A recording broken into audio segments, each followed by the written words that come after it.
আসসালামু আলাইকুম। আজকের ক্লাসে আমরা দেখব হচ্ছে সিএনসি যে কাটিং ডিজাইনগুলো আছে, যেমন হচ্ছে আমি যদি এটাকে একটু মিনিমাইজ করি, গুগলে যাই, আমি আগেই সার্চ দিয়ে রাখছিলাম যেন আগে থেকে আইসা থাকে। তো সিএনসি কাটিং ডিজাইন লিখে সার্চ দিলে এরকম ডিজাইন কিন্তু অনেক প্রকারের এরকম ডিজাইন আসবে ওকে। তো এই ডিজাইনগুলো আমরা কিভাবে করব, সরাসরি এখান থেকে পিকচার নিয়ে এই ডিজাইনগুলো আমরা কিভাবে করতে পারি, এটা আজকের ভিডিওতে আমরা দেখবো, ঠিক আছে? যেরকম যে ডিজাইনগুলো আছে এগুলো ওকে। তো আমি হচ্ছে আগে থেকে হচ্ছে আমি এরকম প্রত্যেকটা ডিজাইন এখানে ডাউনলোড দিয়ে রাখছি। যেমন এই ডিজাইনটা, এটা আমরা কিভাবে হচ্ছে আমাদের 3D ম্যাক্সে নিয়ে যাব এবং করব ওকে। তো আমরা প্রথমে আমরা কি করছি, আমরা ফটোশপটা আমরা অন করে রাখছি আগে থেকেই।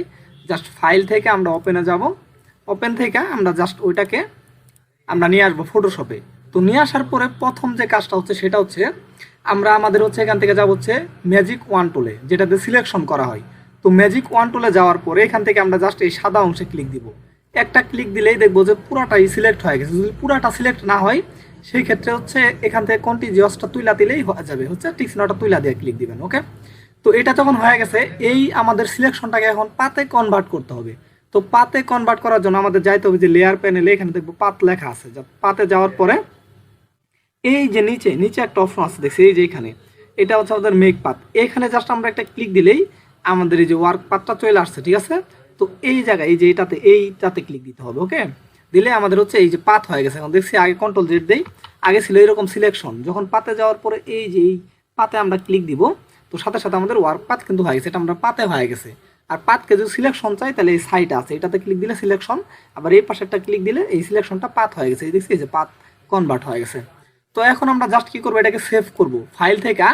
এটাকে আমরা কি করব, আমরা দেব হচ্ছে এক্সপোর্টে ক্লিক দিলে যে পাথ টু ইলাস্ট্রেটর, ঠিক আছে? তো ইলাস্ট্রেটরে আমাদের সেভ করতে হবে, পিএস ফাইল না এআই ফাইলে। তো ইলাস্ট্রেটর আমরা ক্লিক দেওয়ার পরে এই যে ওয়ার্ক পাথ লেখা আছে, এখন দিব ওকে। ওকে দেওয়ার পরে এটা আমরা ডেস্কটপ দেখাই দিয়ে এখানে সেভ করে দিব। এখানে জাস্ট দেই পিএস মানে ফটোশপ টু এআই দিলাম, মানে ইলাস্ট্রেটর ওকে। জাস্ট এই নাম দিয়ে আমরা সেভ দিলাম। সেভ দেওয়ার পরে এটাকে মিনিমাইজ করে দিই।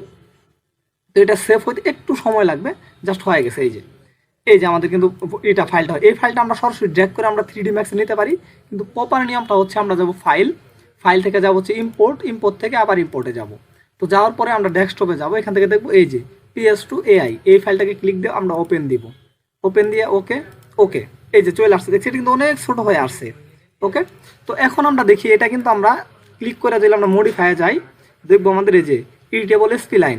আমি যদি এর উপরে ক্লিক দিই, আমাদের সিলেকশন টুলটা নেই, দেখছি আমাদের কিন্তু এটা পুরাটাই সিলেক্ট হচ্ছে। কিন্তু একটা এখানে সমস্যা আছে, আমাদের হচ্ছে আমরা তো যে কোনো একটা ভার্টেক্স নেই বা হচ্ছে যে কোনো একটাই নেই, এটা নেওয়ার আগে একটা কাজ করবো, আমরা এটাকে একটু উপরে দিকে এখানে ক্লিক দিই, এটা থেকে বের হই। হ্যাঁ, তো বের হওয়ার পরে আমরা যখন এটাতে আমরা মডিফাই যাওয়ার পরে আমরা এখান থেকে যাব হচ্ছে এডিটেবল পলিতে গেলেও সরাসরি হয়ে যাবে। আরেকটা বিষয় হচ্ছে, এটা আমরা কিন্তু একসাথে লাগানো আছে, অনেকগুলো কিন্তু একসাথে লাগানো থাকে না, সেই জন্য একটা বিষয় দেখাবো। সেটা হচ্ছে এটা কিন্তু আমাদের অলরেডি হয়ে গেছে, দেখছি ক্লিক দেওয়ার পরে এডিটেবল পলিতে গেলে হয়েছে। এটা আমরা বাড়াবো কিভাবে এটাকে দেখাই, তারপর আমি সমস্যাতে যাচ্ছি। তো আমরা হচ্ছে এই যে এখানে যাব হচ্ছে পলিগনে যাওয়ার পরে জাস্ট এই যে একটাই ক্লিক দেওয়ার পরে আমরা হচ্ছে এই যে এক্সট্রুড আসার পরে জাস্ট এক্সট্রুডের এই সেটিংয়েও ক্লিক দিতে পারি বা এখানেও ক্লিক দিতে পারি। জাস্ট এই যে সেটিং আসার পরে এখানে আমি জাস্ট একটা অ্যামাউন্ট দিয়ে দিই, হচ্ছে 2 ইঞ্চি দিয়ে দিলাম, দিয়ে ইন্টার দিলাম ওকে, জাস্ট টিক চিহ্ন দিয়ে দিলাম। তো আমাদের 2 ফিট এটা হয়ে গেছে। জাস্ট এটাতে আমি কমাইতে পারি বাড়াইতে পারি, দেখছি এটাতে আমি জাস্ট আমার মতো করে আমি কমাই দিলাম, কোনো সমস্যা নেই। তো এই যে আমাদের কিন্তু এটা হয়ে গেছে অলরেডি। এখন আমি এটাকে জাস্ট স্কেল করে বড় করে দেবো একটু, ঠিক আছে? একটু স্কেল করি, সমস্যা নেই। এই যে স্কেল করে আমি বড় করে দিলাম, আমার পার্টটা হয়ে গেছে। এই যে, তো আশা করি সবাই বুঝতে পারছেন যে আমরা হচ্ছে কিভাবে এরকম করতে পারি। এই যে সিএনসি কাটিংটা আমরা কিভাবে সরাসরি আমাদের এখানে নিয়ে এসে আমরা এটাকে সম্পূর্ণ সুন্দরভাবে কাজটা করতে পারি। এখন হচ্ছে এটা কিন্তু সম্পূর্ণটা লাগানো ছিল, কিন্তু অনেকগুলো আলাদা আলাদা থাকে। এই সমস্যাটা আপনার কিভাবে সমাধান করবেন এটা এখন দেখাবো, ঠিক আছে? সেই ক্ষেত্রে হচ্ছে আমরা এখানে একটা ডিজাইন দেখি, সেটা হচ্ছে এই যে এই ডিজাইনটা ওকে। আমরা এই ডিজাইনটা এখন দেখি। তো এটার জন্য হচ্ছে আমি এখানে একটা কেটে দিই, এটাকে আমি আরেকটা বিষয় দেখাই, সেটা হচ্ছে এই ডিজাইনটা দেখাই। যেমন হচ্ছে এটা কিন্তু এক একটার সাথে একটা আবার তো লাগানো কিন্তু গ্যাপ আছে, তো এরকম অনেকগুলো কিন্তু গ্যাপ থাকবে। সেই ক্ষেত্রে একটা কাজ করতে হবে, সেটা হচ্ছে এটাকে আমি জাস্ট ফটোশপে ড্র্যাগ করে নিয়ে যাই, ছেড়ে দেই। তো এটাকে আমি ফাইল থেকে হচ্ছে আমরা যাব হচ্ছে এখান থেকে যাব হচ্ছে এই যে কই গেল, এখান থেকে যাব হচ্ছে আমরা ম্যাজিক ওয়ান টুলে ক্লিক দিলাম। ক্লিক দেওয়ার পর আমরা পাতে যাওয়ার পরে এটাকে জাস্ট পাতে কনভার্ট করে নিলাম। এটাকে যদি আমি এখন সেভ দেই, যে এক্সপোর্ট থেকে ফটোশপ পাথ, তারপর ওকের পরে জাস্ট এখান থেকে এই নামে আমি জাস্ট সেভ করে দিলাম। ওকে, এখান থেকে একটা নাম দিয়ে জাস্ট আমি সেভ করে নিলাম। ওকে, তো এটা সেভ হওয়ার পরে এই যে আমাদের ফাইলটা চলে আসছে, এই যে ফাইলটা ড্র্যাগ করে আমি সরাসরি নিতে পারি এই সিস্টেমে। জাস্ট এই যে ড্র্যাগ করে এখানে ছেড়ে দিলাম, এই যে চলে আসছে, দেখছি একটা ক্লিক দিয়ে এই যে চলে আসছে। এখন এটাতে একটা জিনিস খেয়াল করি, এটা আমি একটা সিলেক্ট করলে কিন্তু একটাই সিলেক্ট হচ্ছে, দেখছি। আবার ক্লিক করি একটাতে একটাই সিলেক্ট হচ্ছে। সেই ক্ষেত্রে এখন এটাতে কি উপায়, ওইটাতে কিন্তু সবগুলো একসাথে সিলেক্ট ছিল, ঠিক আছে, যে কারণে সমস্যা হয় নাই। এখন যদি আমি এটাকে জাস্ট সিলেক্ট করি, সিলেক্ট করার পর একটা কাজ করবো, সেটা হচ্ছে আমরা যাব হচ্ছে মডিফাই থেকে আমরা যাব হচ্ছে এডিটেবল স্প্লাইন। এখানে আসার পরে একটু নিচের দিকে আসবো, নিচের দিকে আসার পরে এটা কিন্তু এডিটেবল স্প্লাইন হয়ে থাকবে, তো টেনশন নাই।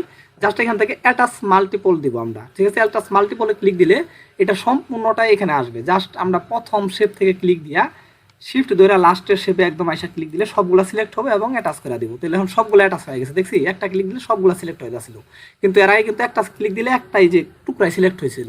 এই জন্য আমি প্রথমে ওইটা দেখাইতে চাইছিলাম, তো সমস্যা না, আমরা কিন্তু দেখে ফেলছি এটা। এখন আমরা যাবো হচ্ছে মডিফাই থেকে, এখানে ক্লিক দিয়া আমরা এডিটেবল পলিতে যাব। পলিতে যাওয়ার পরে আমাদের এই যে সরাসরি হয়ে গেছে। এখন জাস্ট যাবো আমরা কই, একটু উপর দিকে যাবো, এই যে আমরা পলিগন আসার পর একটাই সিলেক্ট করলাম, তো পুরাটাই হয়ে গেছে।